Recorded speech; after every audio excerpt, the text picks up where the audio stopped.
দশম গ্রেড সহ ৩ দফা দাবিতে শহীদ মিনারে অবস্থান কর্মসূচি পালন করছেন সরকারি প্রাথমিক বিদ্যালয়ের সহকারী শিক্ষকরা। একই সাথে কর্মবিরতি পালন করায় সারা দেশের সরকারি প্রাথমিক বিদ্যালয়ে শ্রেণী কার্যক্রম বন্ধ রয়েছে, ফলে বিপাকে পড়েছে শিক্ষার্থীরা।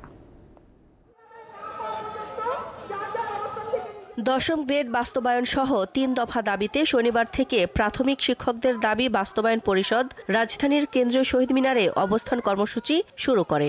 ওই দিন পুলিশি নির্যাতনের পর সারা দেশে লাগাতার কর্মবিরতি শুরু করেন শিক্ষকরা।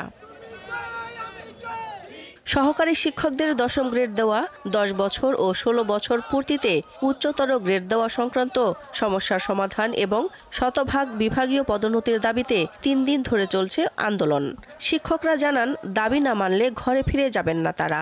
আমাদের গ্রেড ১৩, আমরা এই গ্রেড মানি না। আমাদের অন্যান্য সহকর্মী অন্যান্য জবে যারা আছেন তারা আজকে দশম, নবম, অষ্টম গ্রেডে আছেন, তাহলে আমরা কেন পাবো না? ১২ গ্রেডের চাকরি করে আমার ড্রাইভার, আমার ডিপিও ড্রাইভার ১২ গ্রেডের চাকরি করে, আর আমি ১৩ গ্রেডের চাকরি করি। এর চাইয়ে দুঃখজনক আর কিছু হতে পারে না। সামনেই কড়া নাড়ছে বার্ষিক পরীক্ষা। এ অবস্থায় ক্ষতিগ্রস্ত হচ্ছে প্রাথমিকের লাখ লাখ শিক্ষার্থী।